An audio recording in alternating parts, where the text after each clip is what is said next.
Are you really not aware who V.O.C. is? If you don't know, I'll tell you.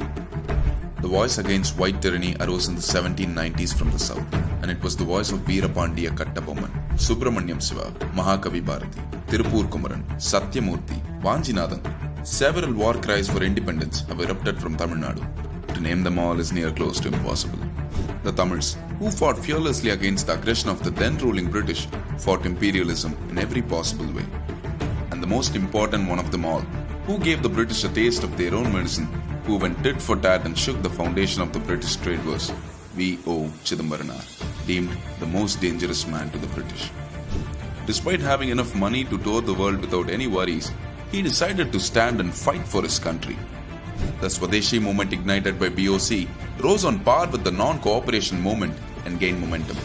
V.O.C. not only started an indigenous shipping company for the Indians to break out of the British maritime dominance, but was also a prominent scholar who awakened the masses through his writings.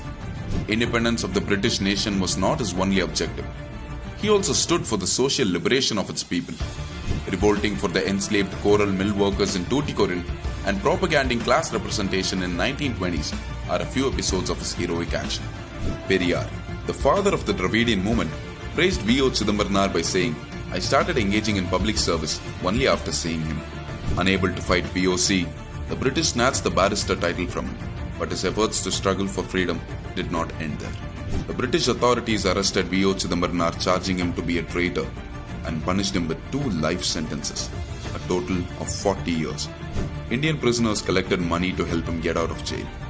Even Gandhiji, who was in South Africa then, collected money to protect him.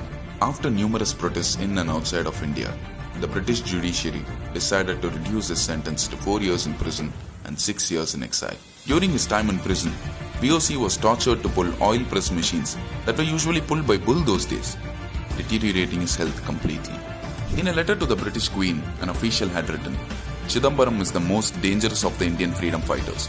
He started a rival shipping company to the point of paralyzing our business with all the Indian people bowing in fear of us."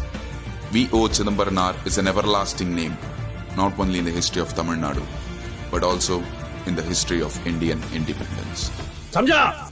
समझ लेना।